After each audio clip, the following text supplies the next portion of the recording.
So hey, today we're visiting our good friend Jay Bastardo in Villa Verde.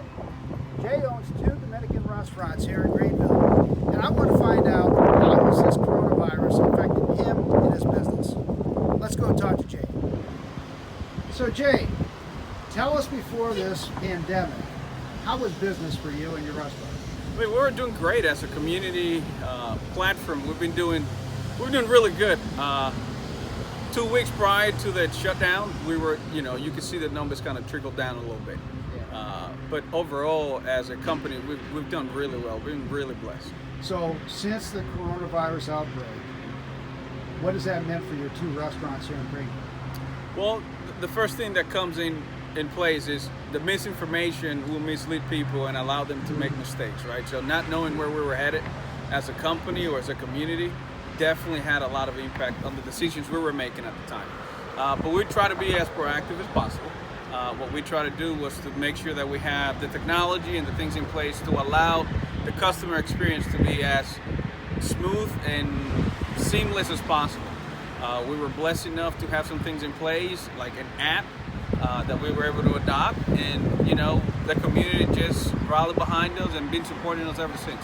So has business stayed the same, gone down, or gone up? Well, you've seen the first few days, you kind of saw everybody going into panic mode. Everybody went to the grocery stores, but once the COVID-19 snacks started winding down, then people started coming out back again. And again, we've been one of the very fortunate that been really blessed and truly have weathered this storm fairly well. Our second location over in Arlington, we've seen the numbers go down a little bit, but there's nobody in town that has not been affected in a negative way or impact their numbers in a negative way, period. I mean, everybody has taken a hit. Do you think what we've been through for the last 2 months has made you a better business owner? No question.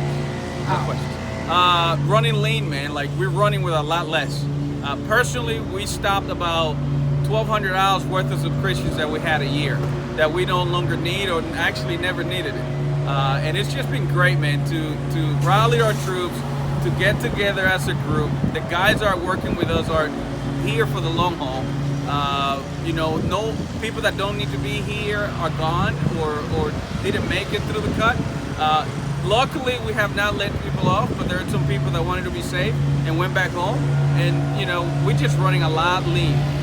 Now, you started a moment. You have the T-shirt on, Believe in Greenville MC. Tell us a little bit about how that came about. So, Believe in Greenville came out of a meeting we had at Molly's Community Cafe with our group from Pie Independent Eateries. So, Pitt County Independent Eateries restaurants, right? So, we came together, we talked. Everybody was confused. Nobody knew what to do or how to do it.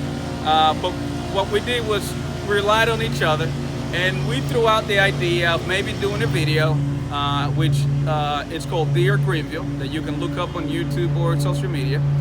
It really did well within the community. It put all the faces of most small businesses or small restaurants in our community together and gave it a voice, right? And then the T-shirts came about. Ryan Webb from Farmers and Makers Market had the logo. He painted a mirror, and we said, you know what better message than to say we believe in Greenville? And that's how that whole thing came about. So what advice do you have to other business owners to get through this pandemic? I think the biggest mistake we're making as a community and as business owners is trying to deal with this by ourselves. If that's the choice that you're going to make, chances are you will not do it well, or you're not going to last long. Reach out to the ones that within your industry, reach out to the community. Their willingness to help from Greenville and from surrounding areas and our country as a whole has never been more true than now. So I think that trying to do this by yourself, the misinformation, the lack of information out there, I think you can't do that by yourself. So come, join us, join Dave, join anybody within your industry. Just reach out to people that you can communicate with and try to do it with rather than doing it alone. Sounds good. Jay, any final words? We love you. And thank you, Dave, for doing this. Absolutely. Thank you, Jay. Thank you, man.